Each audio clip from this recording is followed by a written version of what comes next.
774-8255 is the number. I am Christopher Hart. I'm with Adams. We're in the studio. Lucas Paris is here with the Paris. We're up and running. What we're up to. You can see the book right here on the table of our next guest. And Nick Cicero is on the bridge.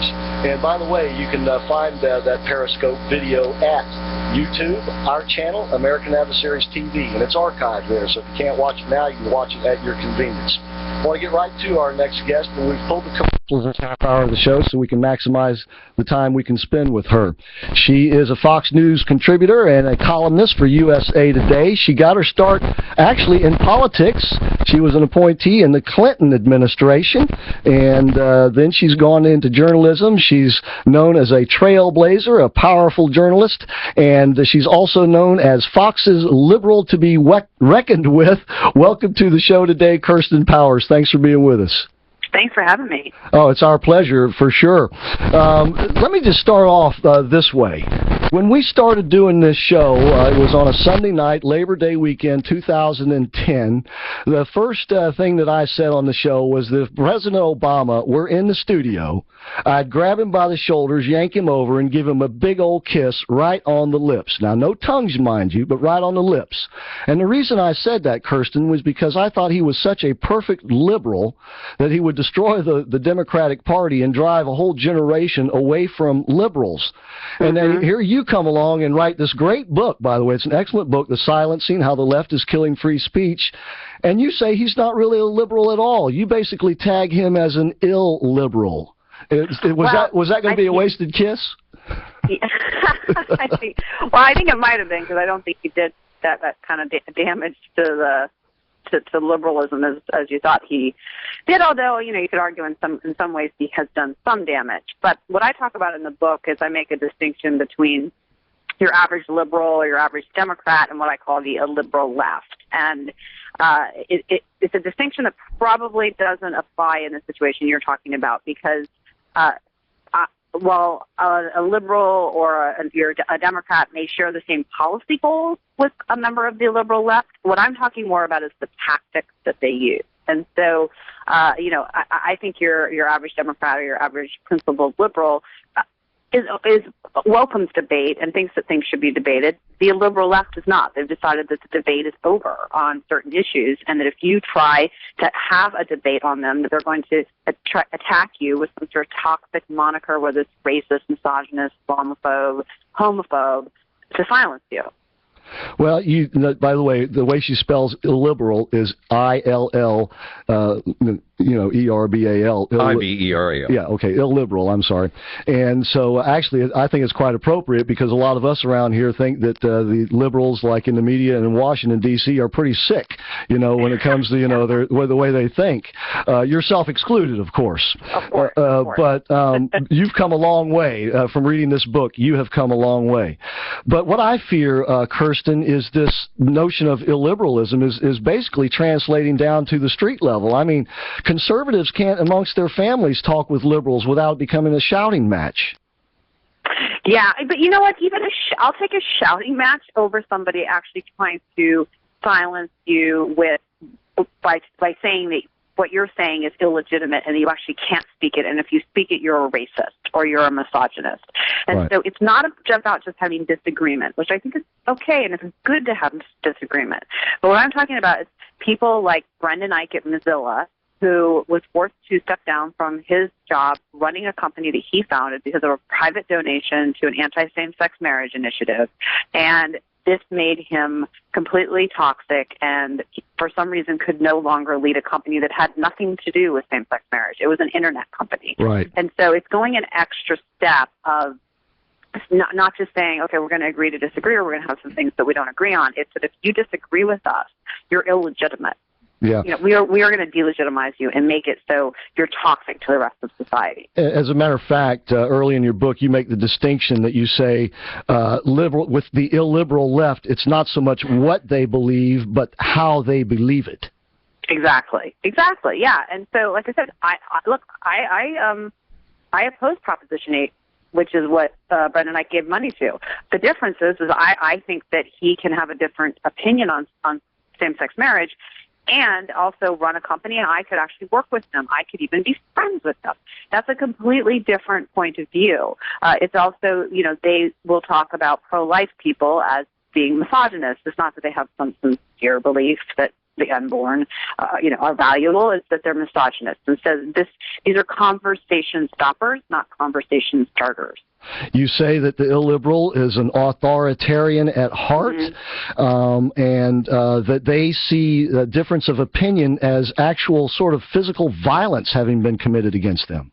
Yeah, that's one of the biggest, I'd say the scariest aspects about it, and what makes it different from what we would consider just political correctness, which is noxious enough, I think, and chilling enough. But what I'm talking about is where, I talk about a lot of different cases where you have so for example, a professor at the University of California, Santa Barbara, who physically attacked a pro-life demonstrator, peaceful demonstrator, and then in the police report, this professor describes herself as the victim because somehow this group of people, pro-life students expressing a view, is an attack, some sort of assault on her that is so she is justified. She was quote unquote triggered, which is a word that comes up throughout the book, and so it's actually seen as just a peaceful demonstration that's seen as akin to an attack on her person. And a similar thing happened just last month with Christina Hoff Sommers, who is a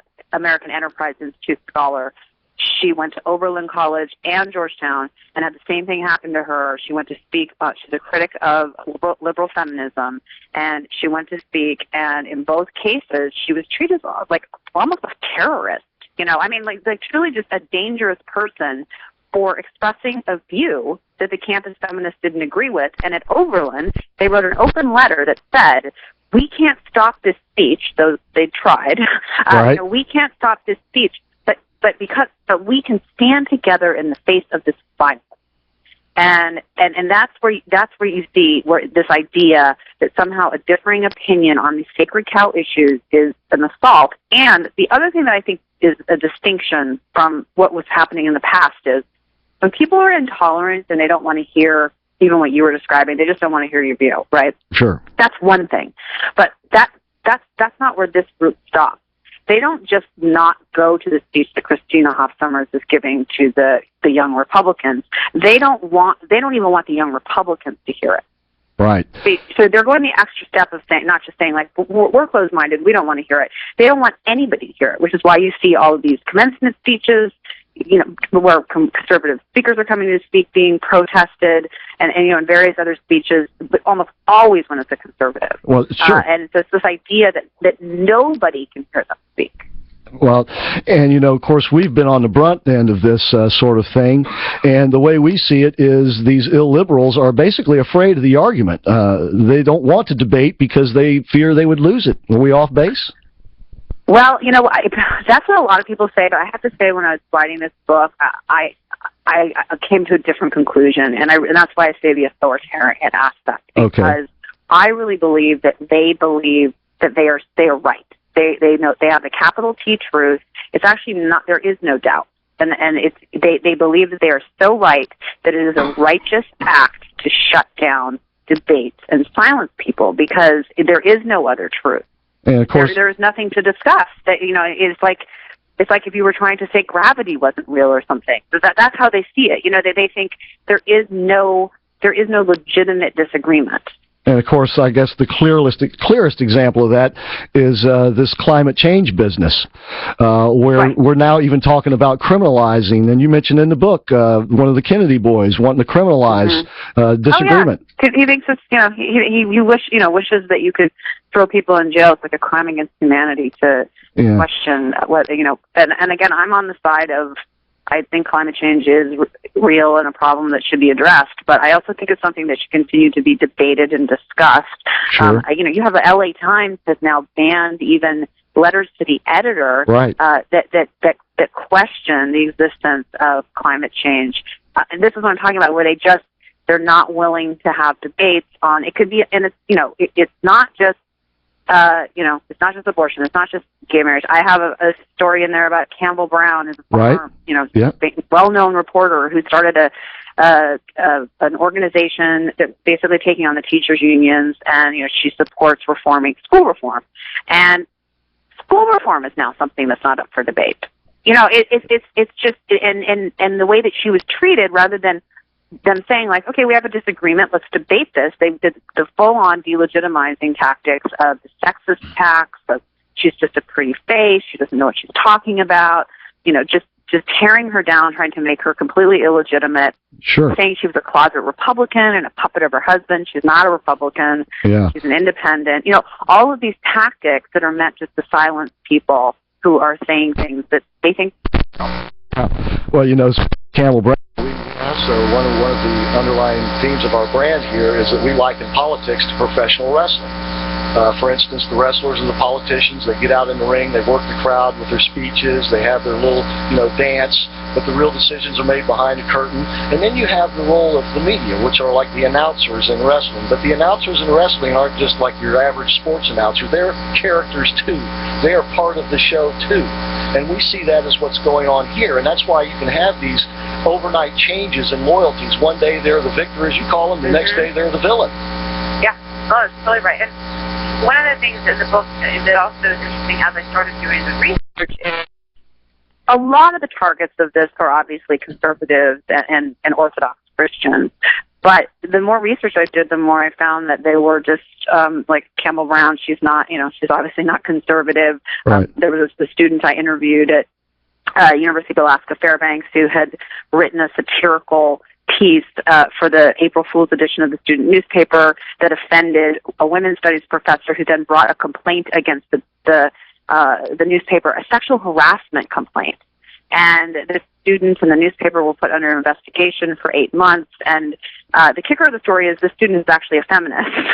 And so, a pro-choice Democrat feminist who said, I just thought this was funny. Yeah. And her life was completely turned upside down. I mean, you can imagine what it's like for, a college student. And sure. And so it's really anybody. It can be anybody. Look at what happened to Bill Maher. Yeah, but they always use the same tactic, don't they? You call it delegitimizing via humanizing.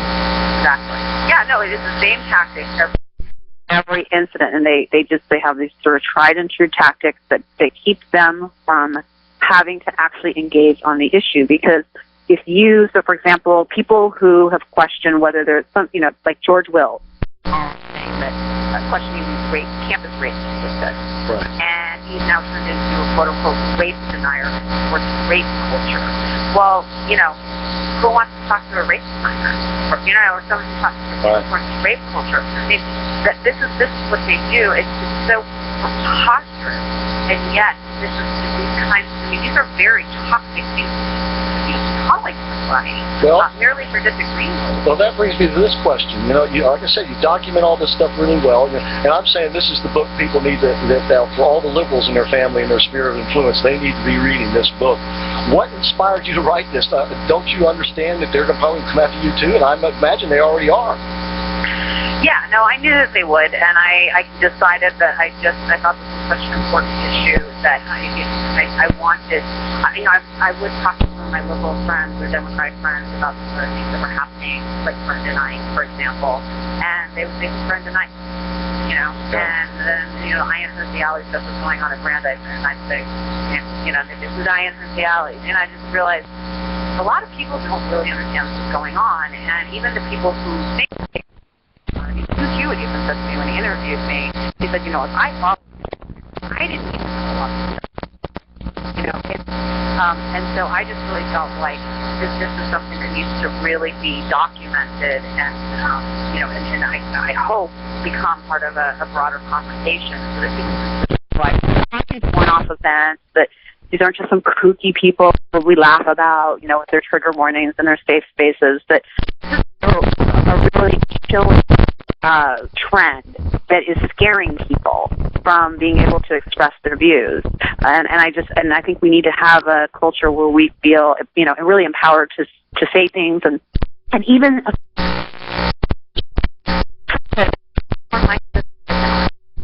try here every day. You talk of unenlightenment and how how this is actually harmful, not having open debate, and that's why we try to have open debate here, is because not having it is extremely harmful. Yes, absolutely harmful. And I quoted from Jonathan Haidt, who's a social psychologist at New York University, and I think he says he's a liberal turned moderate, but he's definitely not a conservative. And he wanted to look at intellectual diversity in social psychology, and so he said he tried to find a few conservative social psychologists to talk to, and he couldn't find a single one. Wow, not surprised. So and so he said the two people he was able to find that came closest, just they were not liberal, but they weren't conservative. They were independent. And when he spoke to them, he said it was like speaking to the gay person in the closet in the 1970s. Like, they were actually fearful, Sure. Understandable. About their views. And so he said, we can't have actual science. We don't have a diversity of views. And if this was any other group of people, if everybody was a man, then we would be saying we don't have enough diversity. Everybody was white, we would be saying we don't have enough diversity. But in this one area, you're completely comfortable with the fact that you don't have any conservatives. Yeah. And so, or the ones you have are hiding. You know what I mean? Like, we don't actually, there's probably out there. I mean, it's probably not zero. Right. They're probably there, but the fact that we can't identify them, right. It means that we're not doing the kind of research and science that we need to be doing. Right. And one of the people that he interviewed said that. He said, I'm not doing this because I can't do the research I want to do. We're just going to reach the wrong conclusion. Right. Folks, we're talking with Kirsten Powers, a Fox News contributor. I'm sure you've seen her on Fox. Quite eloquent. She's written a great book. It's called The Silent Left is Killing Free Speech. You can find it at Barnes & Noble, Amazon. Lucas Paris here's over at Barnes & Noble. He's got a copy. He bought a copy himself. Testimonial to the book. Now, your testimonial, you reveal in the book that you are a Christian. How did that happen? Have anything to do with you becoming enlightened as to what, because you're right there in the thick of this. You actually said you participated in this sort of thing. How did you get out of it, and how did you become a Christian, please? Well, it's a long story, but I usually is. I know in my case it is. Exactly. But I ended up, the short version of it is about 8 years ago, I think about 9 years ago, I started dating somebody who was a Christian. I was living in New York City, and he went to a church called Redeemer Presbyterian, which is Tim Keller. I don't know if you've him, but he's fantastic. And so I started going to church with him, a little bit under duress, honestly, because he sort of indicated he was going to break up with me if I didn't. Okay, all right. Well, so, at least he was worth going to church for, right? And so I started going to church there. And Tim Keller, it's a church. It's in New York City, so it's a church that is set up really for. He speaks to people with the assumption that a lot of people there aren't believers. So it's he's really making the case for Christianity, and I just was it was just so interesting, and I kept going, and I about a year later I realized that I believed it. I sort of got to this point where I said, this is real. This is definitely real. And then I ended up having an experience. I wrote this for Christianity Today. I ended up having this dream where Jesus came to me and just said, "Here I am," and it was a very, very powerful experience. And and it just that was sort of it. And I mean, at the time, I honestly thought it was a phase or something, but it ended up, it's been 8 years. Yeah. And how it affected me writing this book, I would say that it put me in community with people who were very different than I am. So I grew up in a very Democratic family. I worked in the Clinton administration. I worked in Democratic politics. I was very much living in a very liberal, secular, mostly atheist world. And I had a lot of ideas about conservatives and evangelicals, even though I didn't know a single evangelical. And, and pro-life people. And once I started becoming friends with people at church and getting to know conservatives, and I also became a contributor at Fox maybe a year before this happened. And I just really couldn't sustain these stereotypes that I had.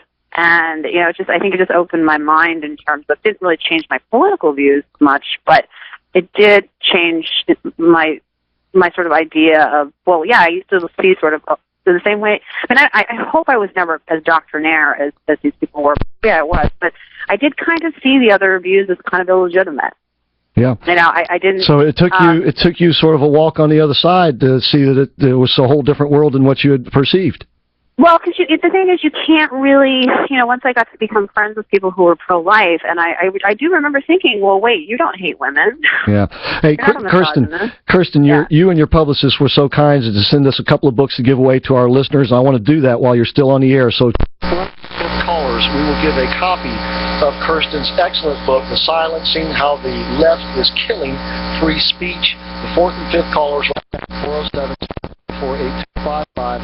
Get a hold of Nick, give him your information, and we'll put this book in the mail to you. And it is an excellent book, and I do believe every liberal should read this. Conservatives, too, because it is educational. By the way, tucked away in the book, Kirsten, you reveal what I think to be the best explanation as to why the illiberal left that ponies up to Muslims and Muslim extremists. You know what I'm talking about? When you say that they view the Muslims as victims. And in essence, they want everyone to be, don't they? They want everyone to be a victim so that they can be their champion. I don't think everyone's a victim. They don't. Well, certainly not the Republicans, because they're the villains in the play, right? But yeah, I mean, I think that there's this there's this mentality. You see it thought a lot with Ayaan Hirsi Ali, what she's gone through. She grew up Muslim and she's now an atheist. And she's a critic of Islam, and she's treated as really, she's been so mistreated. I mean, even I could write about it in the book how at Harvard her class was, all these Muslim students tried to get her class canceled, even though she said, I want to talk, I want to debate. Tried to get the class shut down. Thankfully, they didn't prevail. But the idea is that somehow she's some aggressor, as if a major world religion should be off the table. I mean, I would never say that about Christianity. I don't think, I don't like the things that Bill Maher says about Christianity, but, he's free to say them. I can take it. And if it's a true religion, a religion of God, guess what? It's big enough to stand up to any doggone human criticism. So bring it on. Bring it on is what I say. And that, to me, betrays the lie of Islam, if you will. Well, to me, it's not about Islam. It's me, it's about the liberal left. Yeah, I understand. I really don't think, like you said, Bill Maher is as liberal as they come, and he's just very critical of what he sees. I mean, the criticisms that got him in trouble is that he was basically saying that, that these Muslim countries weren't progressive enough. I mean, that's crazy, and so, I think it's more about this fringe group that just has somehow made this off limits. Right. In a way that is not off limits for other religions, or should it be off limits? I think we should be able to express that. So how do we get out of this mess? I think being informed is one of the first things, and like when you were saying, liberals need to read it. I think moderate Democrats need to read it. That's my hope is that people will get informed about what is happening and start standing up and saying, this is not okay. And in particular on campuses, parents can get involved. You're an alumni, you can get involved. You can, ask them, is this happening on this campus? And if so, and you stop, you cannot portray yourself as bastions of free thought and free speech if you're going to be silencing people who step out of line, punishing people who step out of line. So, I do think that the first step is just people becoming aware of what's happening, and I'm just hoping that my book, is somehow helpful in that way. All right, real quick, John from Fern Park and Sherry from Winter Springs have won those 2 copies of the book, and thank you, John T. Okay, thank you, Kirsten, for making those books available to us. Real quickly, we only have a minute left. If you can handicap the next year's election, and how's all this going to come into play? Do the Republicans, should they be reading this book to be warned? Well, how will this play into the Republican race? Yeah, the Republicans... I think we'll probably see, we already saw this New York Times reporter tweeted out, I think last week or the week before, how she had gotten an email from Hillary Clinton's group saying, here are 8 words you can't use to describe Hillary. Things like ambitious, and out of touch. Right. Gendered, gendered words. It's the same thing I'm writing about, which is just, trying to make criticism illegitimate. All right, I got one last question. You have to make it quick. You got 20 seconds. Is there a Republican in the field that you would vote for? I don't know. It's too early. I've never voted Republican before, but I don't. I always say, keep an open mind. Well, like they say in that movie, Go Marshall or Marshall, the movie about the football team Marshall, there's first time for everything. Kirsten, thank you so very much. 660 The Answer.